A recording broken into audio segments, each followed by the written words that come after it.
Welcome to what is probably going to be the first proper day on the European Divide bikepacking trail. I flew into Faro, 4 days ago, and I have been taking it very easy, making my way to the start of the trail, partly because I'm slightly overweight, very tired, just recovered from COVID, and haven't really been exercising much at all for the last year. So I'm really going to have to ease into this trail and just see what happens as we go along. Hopefully, give me a couple of weeks, and I'll be able to make a few more kilometers per day than I am at the moment. The scenery and this area of Portugal is beautiful. The areas that I've been cycling through have been very touristy, which is good and bad. I mean, it doesn't feel all that exotic, but it is very nice, and it's easy to get a nice cup of coffee. It's easy to get, this time of year, it's easy to get cheap hotels. So it's been quite nice. Around lunchtime yesterday, I finally arrived out to the Cape, to the start of what is the European Divide bikepacking trail, or the end, depending on which way you're doing it. But as I'm doing it south to north, it's the start for me. And after only 10 kilometers on the route, I found this place and decided to have a bit of a setup day, a rest day, a supply day, and get organized for what is going to come. Because when I continue from here today, it's going to be much less touristy, and I'm not going to be able to resupply as often, and definitely won't be able to find hotels as cheaply or as easily as I have here on the coast. Or at least I suspect. We'll see what happens. So I spent yesterday getting some food, getting some water, and getting slightly better organized after my first few days to be ready to be able to camp out and be totally self-sufficient for the next day or two until I can reach some place else to resupply. What I'll probably do is I'll cycle along and I'll resupply as often as I can in the different towns. I'll try to eat lunch in towns when I pass through them, but the way I'm set up at the moment, I'll be able to stay out of towns for 2 to 3 days and be totally self-sufficient. Maybe water won't last for that long. I'm carrying about 4 liters of water, which will probably only last me a day or so, but I should be able to get access to water more or less every day, I hope. I thought I'd do a quick rundown on my setup and show you how I'm packing and what I've got. And what I'm using is a Riverside 920 touring bikepacking bike.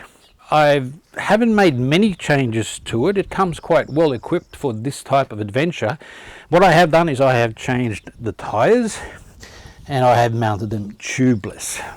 They are the Rene Herse and they're called Fleecer Ridge, and they are specifically made for bikepacking. They're a wide 2.4 inch tire. They sit really well on this wider rim that's on this bike, and with the tubeless mounting, I really hope it's going to be a problem-free, nice solution. And I have the Expedition version, which is slightly tougher. Probably not as comfortable as the more softer versions that are available, but I hope this is going to be perfect for what I'm doing at the moment. I mean, I'm not racing, I'm not going to go quick. So expect a review of those after I've sort of tried them a bit more. The only other thing I've really done with the bike is put on my favorite pedals and put on the accessory rear rack. The bike doesn't come with the rear rack, but I put this on to be able to carry some extra stuff. I always have the option of taking it off and making the bike a bit sleeker for when I do short trips. But for this sort of long expedition type tour, I really need the ability to pack a lot more gear on. I have the Salsa cargo cages at the front where I can carry water, an Ortlieb handlebar bag, waterproof, packs a lot of stuff. In here I tend to keep the stuff that I want access to often, that I'm changing during the day. So here I have usually my jumper, my wet weather gear, wet weather pants, any like warm stuff that I need to put on or take off during the day, so I can just access that here. And then I have, I think they're Elf Kit accessory bags where I carry things like sunglasses, a bit of money, my other glasses, the telephone usually goes in here, charging battery that I can charge from the plug, and then use that to charge my phone while I'm traveling. The bike has a dynamo hub. And then I have a accessory magnetic tank bag, I think they call them, where I keep things like, at the moment I really need quick access to a mouth, a face, a filter guard, and I keep some snacks and some basic tools and stuff that I basically want to get at quickly, just there, mainly snacks and stuff. I then have a frame bag, and in here I keep my repair kit with my pump and a spare tube placed down here, and the spare tube at the bottom, and then the rest of the section is just food. I'm carrying food for 2 days, I'd say, at the moment. I've got oatmeal for the morning, I've got some couple of different kinds of soup, I've got a freeze-dried ready meal, I've got noodles, peanuts and cashews, and these snack bars and things. So I've got a fair bit of food, easily enough for 2 days. And that fits quite handily in there. I can fit quite a little bit more in there if I wanted to. Extra water bottle, just carrying some water there. The bike came equipped with a Brooks saddle, a C15, and I've previously had a lot of problems with saddles.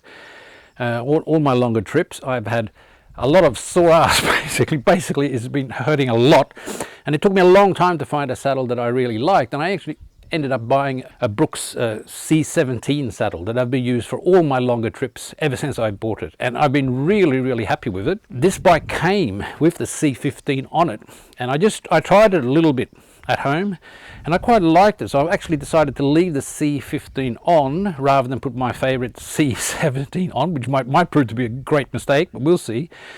But so far I'm really impressed with the C15. It's a very comfortable saddle. It might even be slightly more comfortable than the C17 that I've really liked so far. So we'll see. I'll get back to you with that. There's a light here.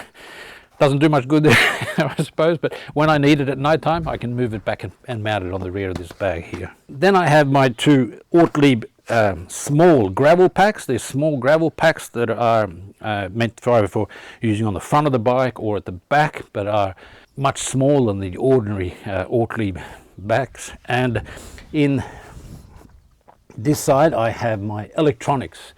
I've got my laptop, I've got the drone, I've got all the charging stuff and all the accessories for the iPhone, for my Insta360, and also the sound stuff, the Rode Go and all that. So that basically fills all of that together with my shoes, and that makes that bag completely full. On top of that I have my stove. The rear half of this bag here is my stove with a couple of pots and some accessories, and the front part is actually a bag. It's another bag that I use, the bag I used to carry all the equipment here that I couldn't fit in the bike box, my check-in luggage basically. I was sort of intending to throw away that bag and not keep it, as it still fits in here without any major problem. I've decided to keep it there, and I can always sort of use it when if I have to go to Barcelona to work or something, and I haven't got there yet, I can always leave the bike and pack that bag and go there. So I'll keep that as long as there's room for it, and so far that doesn't seem like there's going to be a problem. On top here I have my ancient Ortlieb 20-litre dry bag that's been with me since the walk basically. I think I bought this sometime in France in 2013 probably, and it's been with me on most of my longer trips, and it's still really good. In this I keep my sleeping equipment. I've got my sleeping mat, and I've got my liner bag and my down sleeping bag, or sleeping quilt actually. So everything I need in the tent to sleep at night and be warm, I keep here. It stays dry, easily accessible, and I can take that bag inside and pack it in the tent even if it's raining. It's strapped down with some the Voiley straps, really good straps. An extra strap here on the back for sometimes strapping down my jacket or my jumper on the back here to get quick access to it. On the other side of the bike I have the other gravel pack, and that basically contains all my clothing that isn't sort of like the warm clothing I need access to quickly, which I keep here, but all my changes of clothing, my extra pants, underpants, t-shirts, all that sort of stuff, and also my my toiletry bag. It's in there. That makes that reasonably full. I'm carrying a little bit too much stuff now because I'm expecting to wear out a bit of stuff here at the beginning, but most of the stuff fits in there quite easily. And on top of that, I have my tent. It's a Sedpak Duplex, really good tent that I've used now for a few years, since I think I bought it in 2018. It's been on a few trips. It's been on a trip through Europe bike packing. It's been hiking on the Te Aroa Trail in New Zealand, and I'm really pleased with it. It works really well. It's really lightweight, packs down, easy to dry, easy to set up. As I'm on the bike, I don't have my hiking poles, which I used with this tent on the Te Aroa when I was hiking, but I have the accessory tent poles that make it a self-standing tent, which I actually prefer, and I actually prefer the tent with these poles because I feel it gives me a little bit more headroom than when I set it up with the trekking poles. That's basically it, and as you can see, flip-flops as usual, and that's the basic setup, and this is what will see me through another 4.5 weeks till I get close to Barcelona, or we'll see how close I get to Barcelona before I head up there and hopefully work for 3 weeks, and then decide how much of this tour I am going to continue doing. But today really feels like it's going to be the first real day on the European Divide bikepacking tour, and I'm really looking forward to it.